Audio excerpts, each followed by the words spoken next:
So today I want to talk about an album that I consider and held as my album of 2019.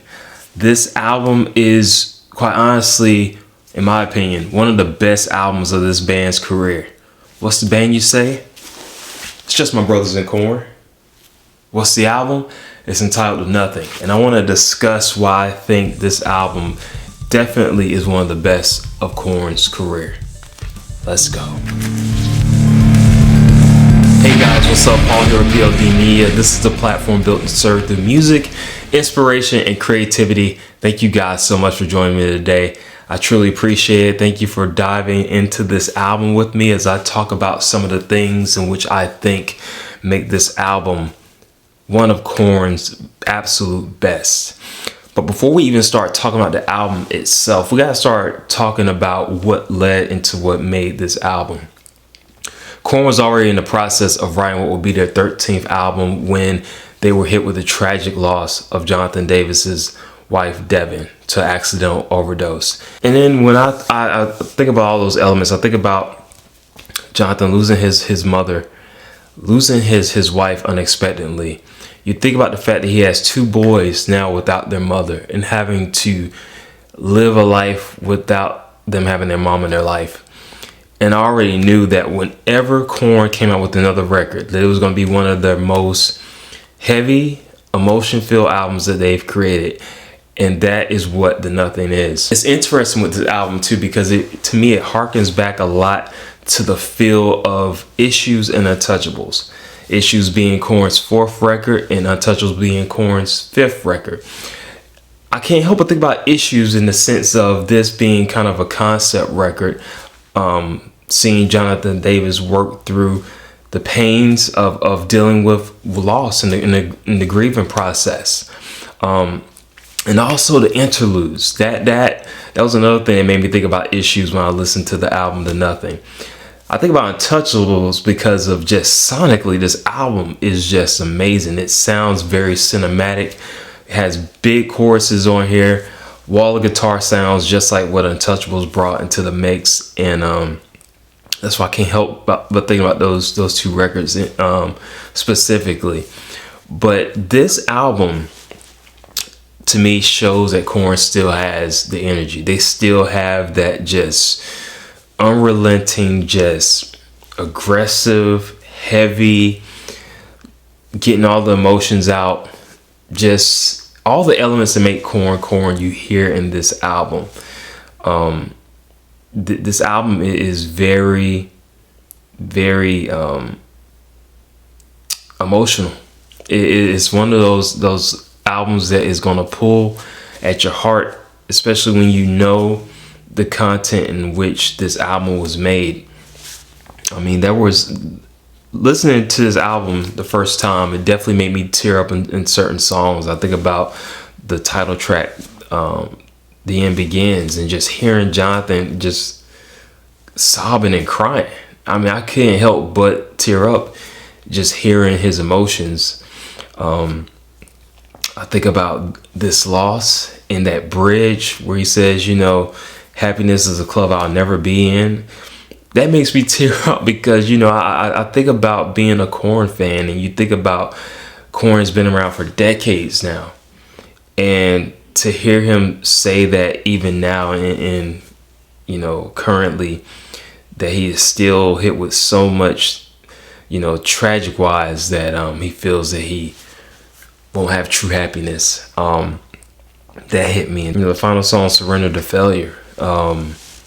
That's another song that hits me, man, because it's not guitar driven. It's not heavy in that sense, but you feel the weight of his sadness in that song, the regret, the feeling that he's failed as a partner, that he couldn't be there to save his wife. That you really feel that on that song again.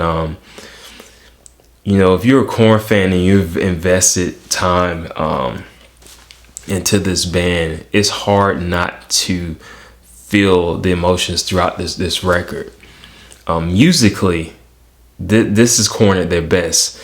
Producer Nick Raskulinix, which I hope I got his last name right, I think he continues the work that he started with the band in Serenity of Suffering and continued that on to the Nothing, which is he is helping the band focus on the elements that makes Korn Korn.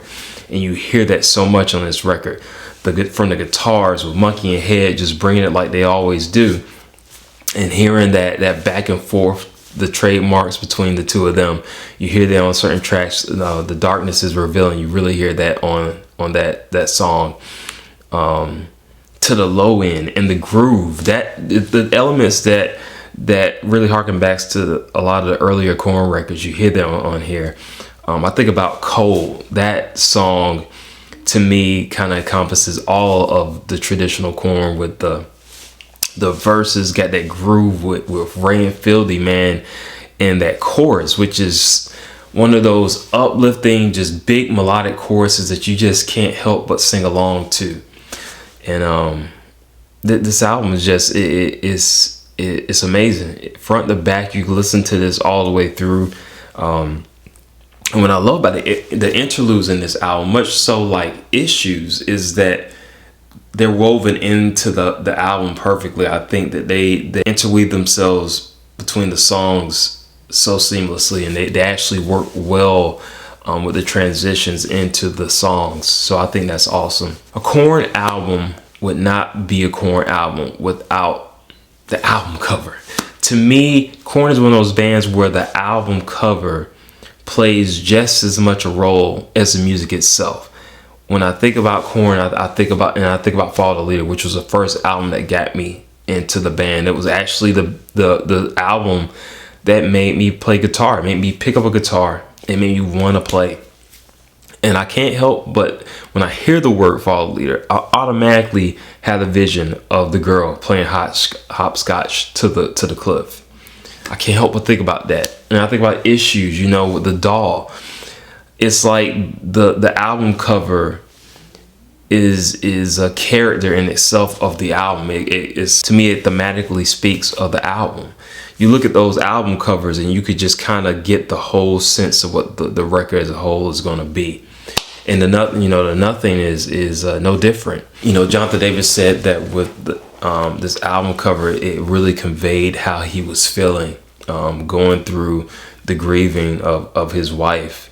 And you look at this album cover and you see this man of cables just dangling and contorted, and it just looks uncomfortable.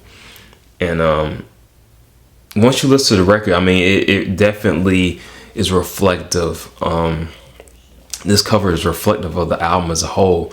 And it was so interesting, as I listened to this record and I listened to the song Gravity of Discomfort, which is one of my favorite songs off this album, without a doubt. The chorus is one of the best choruses on this record. I love it. But when I listen to that song and I see that title, Gravity of Discomfort, and I look at this cover, I can't help but make the correlation between the two. Gravity of Discomfort, and you see this man of cables hanging like this, with gravity pulling him down, and he's just contorted with his arms and legs back. Obviously, this is not comfortable.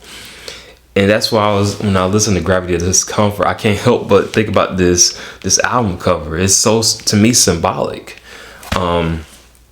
And I think that's so cool. It might not have been intentional, but that's definitely the vibe that I got when I listen to Gravity of Discomfort. When it comes to Korn, I'm always just like anticipating. I've been like that since when I first got into them. And even now, I'm always like anticipating. I'm always excited about what is next for Korn. What is the next record going to be like? What are they going to do? The element of surprise to me has never left. I'm always wondering, what is the next Korn album going to be? And after an album like this, The Nothing, which I think that they just hit it out the park, I'm left with that same question. What will the next Korn album be? This is one of the best. And I think that a lot of Korn fans will think the same thing. So that's my thoughts on The Nothing. I would love to hear you guys' comments. I would love to hear what you all think about The Nothing. Where do you place it in the category of Korn albums? Is it one of your favorites? Do you not like it? What are your thoughts on this album? Thank you so much for your time. I appreciate it. Till next time, peace, love. Let's keep it up.